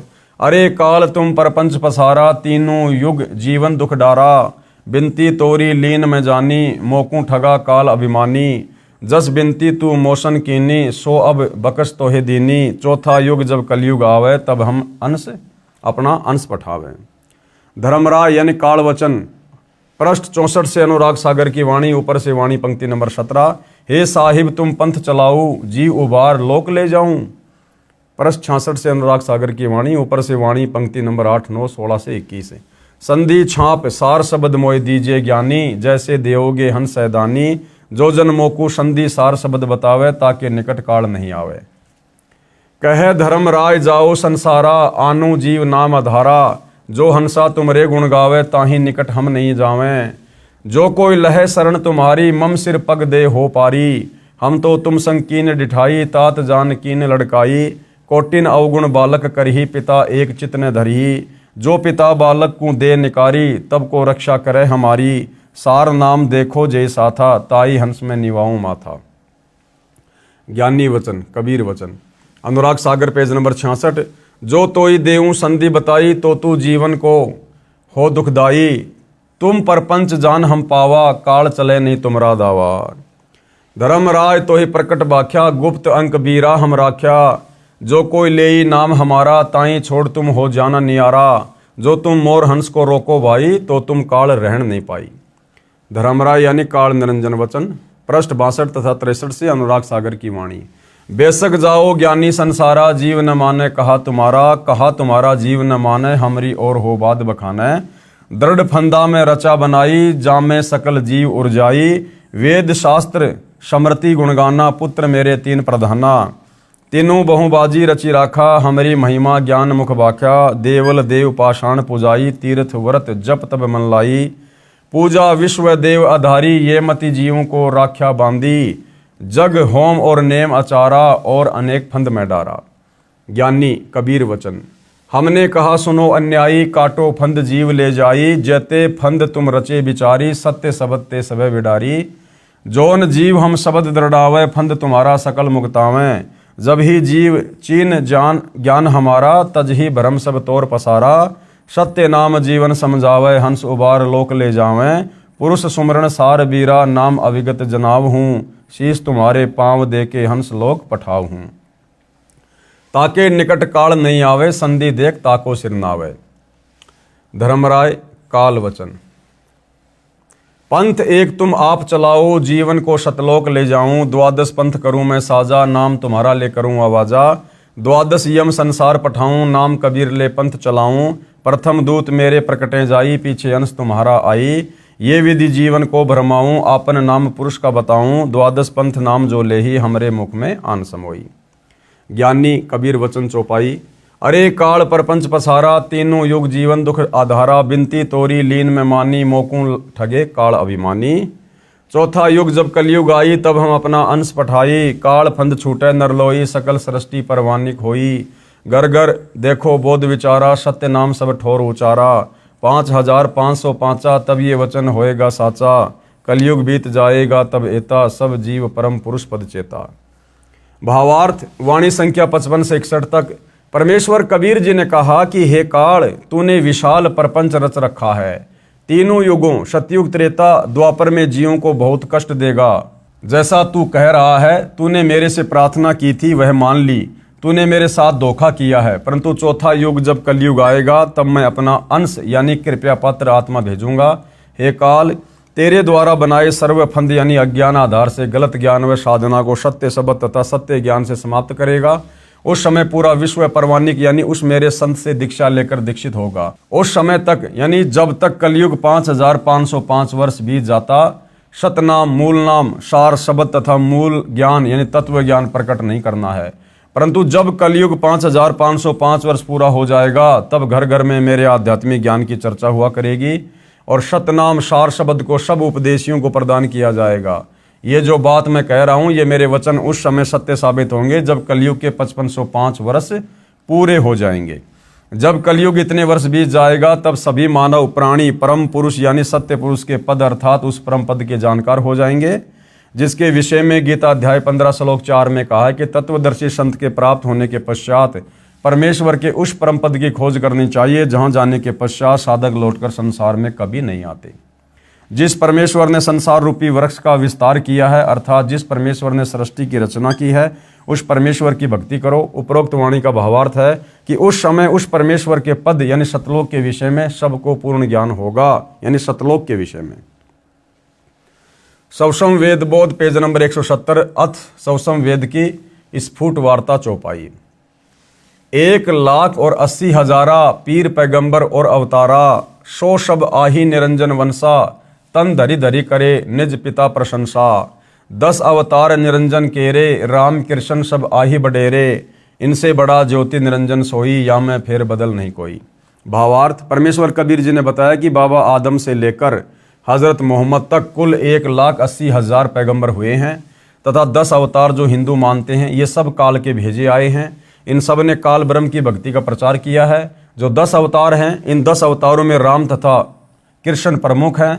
ये सब काल जो इनका पिता है इनकी महिमा बनाकर सभी जीवों को भ्रमित करके काल साधना दृढ़ कर गए हैं। इस सब का मुखिया ज्योति निरंजन काल यानी ये ब्रह्म है। कबीर सागर में सवसम वेद बोध पेज नंबर 171 सत्य कबीर वचन दोहे। 5,000 और 500 जब कलयुग बीत जाए, महापुरुष फरमान तब जग तारण को आए। हिंदू तुर्क आदि सबे जेते जीव जिहान, सत्य नाम की साख गहें पावे पद निर्वाण। यथा सरितगण आप ही मिले सिंधु में धाय, सत्य सुकृत के मध्य तिमि सब ही पंथ समाये। जब लग पूर्ण होय नहीं ठीक का तिथिवार, कपट चातुरु तब ही लो सवसम वेद निराधार। सभी नारी नर शुद्ध तब जब ठीक का दिन आवंत, कपट चातुरी छोड़ के शरण कबीर गहनत। एक अनेक हो गए पुनः अनेक हों एक, हंस चले सतलोक सब सत्य नाम की टेक। घर घर बोध विचार हो दुर्मति दूर बहाए, कलयुग में सब एक होई बरते सहज सुभाए। कहाँ उग्र कहाँ शुद्र हो हरे सब की भोपीर, सो समान समदृष्टि है समर्थ सत्य कबीर। भावार्थ किया गुरुदेव ने। परमेश्वर कबीर जी ने बताया है कि हे धर्मदास, मैंने ज्योति निरंजन यानी काल ब्रह्म से भी कहा था, अब आपको भी बता रहा हूं। सवसम वेद बोध की वाणी संख्या 66 से 74 का सरलार्थ। जिस समय कलयुग 5,505 वर्ष बीत जाएगा तब तक एक महापुरुष विश्व को पार करने के लिए आएगा। हिंदू मुसलमान आदि आदि जितने भी पंथ तब तक बनेंगे और जितने जीव संसार में हैं वे मानव शरीर प्राप्त करके उस महापुरुष से सतनाम लेकर सत्य नाम की शक्ति से मोक्ष प्राप्त करेंगे। वह महापुरुष जो सत्य कबीर पंथ चलाएगा उस 13वें पंथ में सब पंथ स्वतः ऐसे तीव्र गति से समा जाएंगे जैसे भिन्न भिन्न नदियां अपने आप निर्बाध दौड़कर समुद्र में गिर जाती हैं, उनको कोई रोक नहीं पाता। ऐसे उस 13वें पंथ में सब पंथ शीघ्रता से मिलकर एक पंथ बन जाएगा। परंतु जब तक ठीक का समय नहीं आएगा यानी कलयुग 5,505 वर्ष पूरे नहीं करता तब तक मैं जो ये ज्ञान सवसम वेद में बोल रहा हूँ आप लिख रहे हो निराधार लगेगा।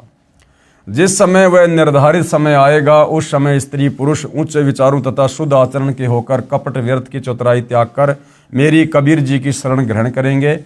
परमात्मा से लाभ लेने के लिए एक मानव धर्म से अनेक पंथ धार्मिक समुदाय बन गए हैं। वे सब पुनः एक हो जाएंगे। सब हंस यानी निर्विकार भगत आत्माएं सत्य नाम की शक्ति से सतलोक चले जाएंगे।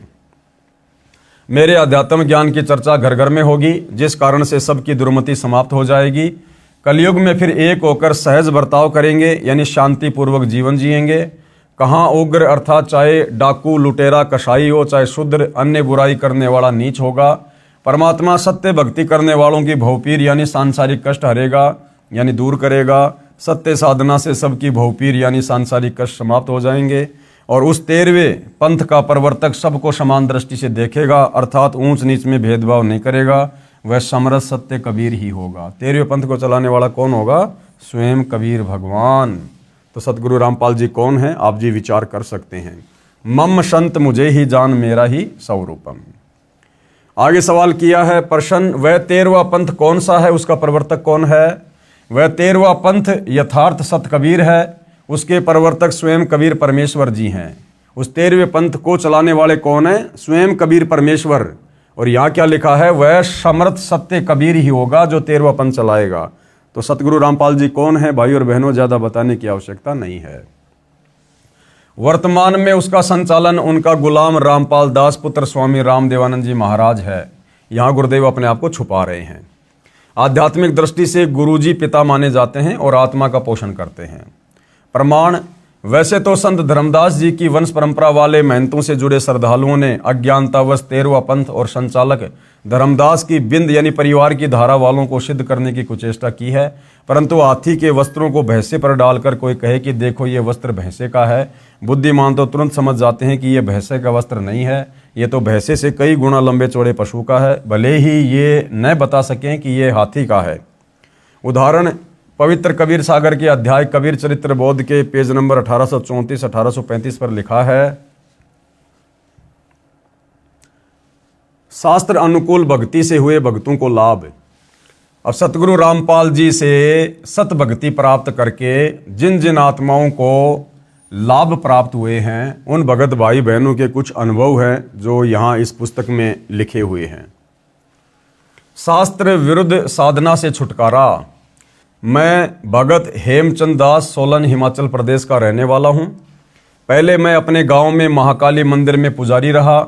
25 वर्ष से वहाँ पुजारी का काम करता था। भजन कीर्तन और जो भी पूजाएं मंदिर में होती थी सभी किया करता था। पितृ पूजा, श्राद्ध निकालना, शिव जी को जल चढ़ाना आदि क्रियाएं करता था। लेकिन फिर भी हम दुखी रहते थे। मेरी पत्नी को पैरालाइसिस थी, घर की आर्थिक स्थिति भी ठीक नहीं थी। सन 2005-2006 में संत रामपाल जी महाराज के कुछ लेख अखबारों में आते थे। मैं उन्हें समझ नहीं पाया, परंतु मैं इस तरह के धार्मिक कागजों को संभाल कर रख लेता था। कुछ समय पश्चात जैसे ही रद्दी से वो कागज मिले मैं उसे पढ़ने बैठ गया और पढ़ते पढ़ते मेरे दिल में ठेस सी लगी कि ये ज्ञान कहाँ छिपा हुआ था। फिर मैंने उसमें आश्रम के फ़ोन नंबर देखे और पुस्तक मंगवाई। उसमें जब मैंने ज्ञान पढ़ा तो मैं हैरान रह गया, पैरों तले की ज़मीन खिसक गई, क्योंकि मंदिर में पुजारी होने के बावजूद मैंने ऐसा नया ज्ञान कभी भी नहीं सुना था। मैं पहले मानता रहा कि ब्रह्मा विष्णु और शिव जी से ऊपर कोई नहीं है, परमात्मा निराकार है। संत रामपाल जी महाराज की पुस्तकों से ज्ञान हुआ कि परमात्मा साकार है, कबीर जी पूर्ण परमात्मा है। परमात्मा ने अंदर एक ऐसी प्रेरणा जगाई कि संत रामपाल जी के पास ही वह अमर मंत्र है जिससे हमारा कल्याण होना है। इसी से हमारा जन्म मरण का भयंकर रोग कटेगा। उनके ज्ञान से प्रभावित होकर मैंने संत रामपाल जी महाराज से दीक्षा ली। मैंने सभी तरह की शास्त्र विरुद्ध पूजाएं बंद कर दी। पितृ पूजा, श्राद्ध निकालना आदि सब त्याग दिया। गुरुजी का उपदेश लेने के बाद मुझे सबसे बड़ा तो आध्यात्मिक लाभ हुआ। जन्म मरण से मुक्ति की सच्ची राह मिली। मेरी भगतमती को पैरालाइसिस की परेशानी थी। हर जगह बड़े बड़े डॉक्टरों व नीम हकीमों के चक्कर लगा चुके थे, परंतु परमात्मा के आशीर्वाद मात्र से मेरी भगतमती ठीक हो गई। परमात्मा की दया से हमारी आर्थिक स्थिति भी ठीक हो गई। फिर मैंने ये ज्ञान प्रचार करना शुरू कर दिया। मुझे लगा कि ये ज्ञान तो जन जन तक पहुंचाना चाहिए, लेकिन मेरी बातों पर किसी ने गौर नहीं किया। लोगों ने विरोध किया, कहा कि तुम ये कौन सा अलग ज्ञान ले आए, ऐसी बातें ना किया करो। परंतु मुझे इस ज्ञान से परमात्मा की दया से कोई डगमग नहीं कर पाया। ऐसा सत्य ज्ञान व सत्य भक्ति मार्ग पृथ्वी पर और कहीं नहीं है। मेरी सभी से प्रार्थना है कि आप भी प्रभु के चरणों में आओ। संत रूप में आए परमेश्वर के संदेश वाहक संत रामपाल जी महाराज को पहचानो। मुफ्त नाम उपदेश प्राप्त करके कृपया अपना कल्याण करवाएं। भगत हेमचंद दास। मोबाइल नंबर वर्तमान में है या नहीं इसकी कोई गारंटी नहीं है, फिर भी आप जी चाहें तो कन्फर्म कर सकते हैं। शास्त्र अनुकूल भक्ति से मिला जीवन दान। एक अन्य भगत की आत्मकथा। मेरा नाम सपना तोमर है। मैं शाहजहाँपुर उत्तर प्रदेश से हूँ। पहले मैं ब्रह्मा विष्णु महेश तथा माता की पूजा किया करती थी। मेरे पापा जी ने सन 2013 में संत रामपाल जी महाराज से नामदान लिया था। वो टीवी पर सत्संग देखते थे। मैंने देखा कि संत रामपाल जी महाराज गीता, कुरान, गुरु ग्रंथ साहिब और बाइबल आदि प्रमाण सहित खोलकर दिखा रहे हैं। संत रामपाल जी महाराज गीता जी का वर्णन बता रहे थे कि ब्रह्मा विष्णु महेश से ऊपर भी कोई भक्ति है, वास्तविक मंत्र तो अन्य ही हैं। मेरे पापा ने मुझे बताया कि बेटा संत रामपाल जी महाराज पूर्ण परमात्मा हैं, परमात्मा कबीर साहिब के अवतार हैं, उनसे दीक्षा ले लो। मैंने अप्रैल 2014 में संत रामपाल जी महाराज से नाम दीक्षा ली। संत रामपाल जी महाराज से नाम दीक्षा लेने के बाद मुझे काफ़ी लाभ हुए। मेरे पति को 1-2 साल से पथरी की समस्या थी और फिर पाइल्स की समस्या भी हो गई। डॉक्टर के पास अल्ट्रासाउंड करवाया तो उन्होंने 5 mm की पथरी बताई और बोले कि ये हैवी हो गई है और इसका ऑपरेशन करवाओ, लेकिन उन्होंने ऑपरेशन नहीं करवाया। फिर मैंने संत रामपाल जी महाराज जी से प्रार्थना की तो परमात्मा ने उनकी पथरी ऐसे गायब कर दी जैसे उनको पथरी कभी थी ही नहीं। उसके कुछ समय बाद उनको पाइल्स बवासीर की समस्या बढ़ने लगी। एक देसी वैद्य के पास गए, उनकी दवा से कुछ खास फायदा नहीं हुआ। वो उठ बैठ व चल भी नहीं पाते, उनको पकड़ कर ले जाना पड़ता था। वॉशरूम ले जाने में भी दिक्कत होती थी, वो बड़ी समस्या से गुजर रहे थे। तब मैंने संत रामपाल जी महाराज जी से प्रार्थना लगाई कि परमात्मा ऐसे ऐसे मेरे पति को समस्या है, परमात्मा दया करना। संत रामपाल जी महाराज ने बोला कि परमात्मा दया करेंगे, आप भक्ति करो। उन्होंने संत रामपाल जी महाराज जी के द्वारा दी हुई भक्ति की, जिससे उनकी बीमारी छूमंत्र हो गई। एक और दया मेरे पति पर संत रामपाल जी महाराज जी ने की। एक बार उनको डेंगू हो गया था, हमने उनको दिल्ली के GTB हॉस्पिटल में एडमिट करवाया। ये 23 अक्टूबर 2018 की बात है। वहाँ वो 2 दिन एडमिट रहे। उस समय अस्पताल में उनका खास उपचार नहीं हो पाया, जिससे उनकी हालत और ख़राब होती चली गई।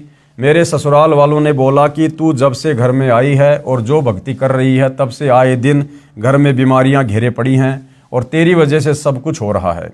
मैं संत रामपाल जी महाराज जी के सामने रोने लगी कि परमात्मा, आज ये लोग ऐसा कह रहे हैं क्योंकि इन्हें नहीं पता कि आप परमात्मा आए हैं, लेकिन अभी परमात्मा मेरी परीक्षा ले रहे हैं कि कहीं मैं डगमग ना हो जाऊं। मेरे पति को फिर दूसरे अस्पताल स्टीफन में एडमिट करवा दिया। वहाँ पर उनके प्लेट्स नहीं बढ़ रहे थे, उन्हें बहुत सारे ट्रीटमेंट दिए, लेकिन उन्हें कोई फ़ायदा नहीं हुआ। एक दिन मैं अपनी बेटी के साथ उनसे हॉस्पिटल में मिलने गई, लेकिन उनका मुंह नहीं खुल रहा था। उनके दोनों दांत आपस में टकराते थे, उनकी एक उंगली भी मुंह में नहीं जाती थी और वो बोल भी नहीं पा रहे थे। तब मैंने संत रामपाल जी महाराज का अमृत जल जो हमें मिलता है वो उनके मुंह में डाला।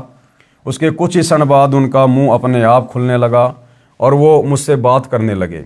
लेकिन भाई और बहनों, ध्यान रखना, हमने अमृत जल ऐसे किसी भी अनुपदेशी व्यक्ति को नहीं देना है। ये उस बहन की गलती थी, वो नादान थी, अनजान थी, उसे मालिक की मर्यादा का नहीं पता था। लेकिन आप और हमने अमृत जल और जो प्रसाद हमें मिलता है वो हमने किसी भी अनुपदेशी व्यक्ति को इस प्रकार से बिना गुरु आज्ञा के नहीं देना है। पहले उसको नाम दिलाओ, नाम दिलाने के बाद ही वो व्यक्ति उन चीज़ों को ग्रहण करने का अधिकारी होता है। हाँ, यदि जैसे घर में कोई छोटा बच्चा है 3 साल से कम उम्र का, यदि उसको ऐसी कोई प्रॉब्लम हो जाती है तो घर में दरबार में परमात्मा को दंडवत करके आज्ञा लेके आप 3 साल तक के बच्चे को चरणामृत और प्रसाद दे सकते हैं। जैसे बच्चा 3 साल का हो जाए फिर उसको आपने परमात्मा से जोड़ना ही पड़ेगा। उसके बाद फिर वो उन सब चीज़ों को लेने का अधिकारी होगा। उसके बाद वो मुझसे बात करने लगे। मुझे वहाँ रोना आ गया कि परमात्मा, मुझे तो विश्वास है, लेकिन मैं अपने ससुराल वालों को कैसे विश्वास दिलाऊं कि परमात्मा इतना बड़ा चमत्कार कर सकते हैं।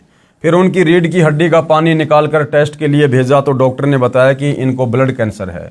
ब्लड कैंसर का नाम सुनकर सबके होश उड़ गए कि अब तो ये नहीं बचेंगे। लेकिन मुझे संत रामपाल जी महाराज जी पर पूरा विश्वास था। परमात्मा सत्संग में बताते हैं कि जो स्त्री सतगुरु रामपाल जी महाराज पूर्ण परमात्मा की भक्ति करती है वो कभी विधवा नहीं होती, और जो माता पिता पूर्ण परमात्मा की भक्ति करते हैं उनके सामने उनके बच्चों की मौत नहीं होती। वो स्टीफन अस्पताल में 1.5 महीने एडमिट रहे, फिर संजय गांधी हॉस्पिटल में रेफर कर दिया। उनका वहाँ ब्लड कैंसर का ट्रीटमेंट चला और 15-16 लाख उनके इलाज में लग गए। फिर एक दिन मेरे पति का शाम को फ़ोन आया और उन्होंने मुझसे कहा कि मैं अब नहीं बचूंगा, तू प्रार्थना कर लेना जो तुझे करना है। मेरे ससुराल वालों ने बोला कि तू संत रामपाल जी महाराज की भक्ति कर रही है जिससे हमारे लड़के की यह हालत हुई है। मेरी एक मौसी सास है, उन्होंने कहा कि अब तुम हनुमान चालीसा का पाठ करना शुरू कर दे। मैंने कहा कि मैं संत रामपाल जी महाराज जी की शरण में हूँ, मैं अंतिम श्वास तक उनकी भक्ति करूँगी, कोई दूसरी पूजा नहीं करूँगी। मैंने ये दृढ़ कर लिया था कि करेंगे तो संत रामपाल जी महाराज ही मेरे पति को ठीक करेंगे, नहीं तो दुनिया की कोई ताकत उनको ठीक नहीं कर सकती। मुझ पर दबाव पड़ रहा था, मैं घर में अकेली पड़ गई थी, मैं दुखी हो गई थी। शाम को मैंने गुरुजी के चरणों में दीपक जलाया। उस समय बच्चा मेरी गोद में था। मैंने संत रामपाल जी महाराज जी को दंडवत प्रणाम किया और मेरे बच्चे को भी करवाया। दंडवत प्रणाम करने के बाद मैंने परमात्मा से प्रार्थना की कि आप अगर समर्थ परमात्मा हैं तो मेरा विश्वास मत टूटने देना।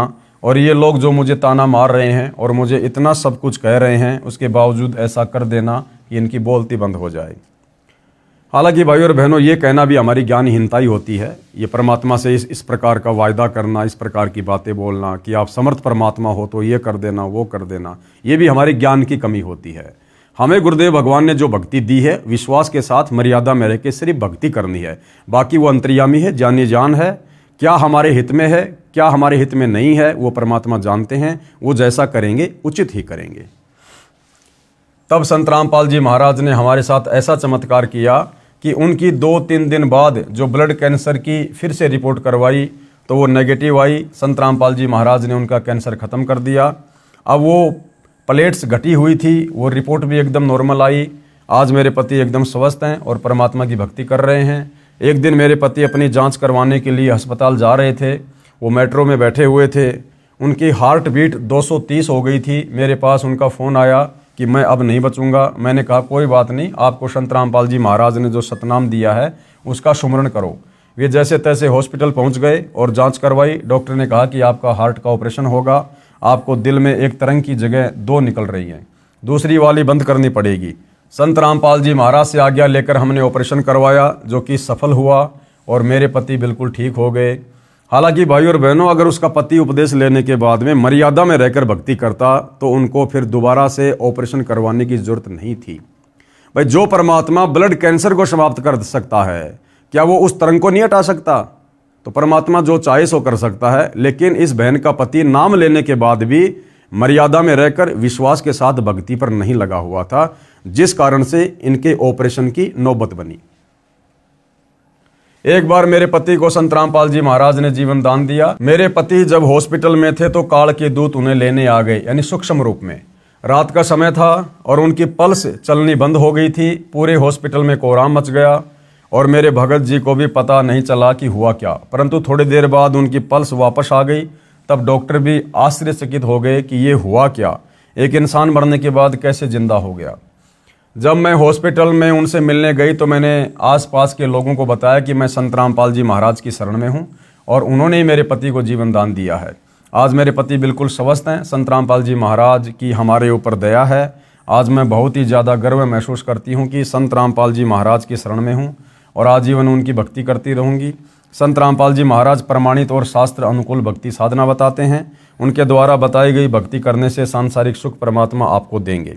मैं मानव समाज से प्रार्थना करना चाहूँगी कि वो इधर उधर ना भटके और संत रामपाल जी महाराज की शरण में आए। संत रामपाल जी महाराज स्वयं परमात्मा के रूप में इस धरती पर बरवाला हिसार आए हुए हैं।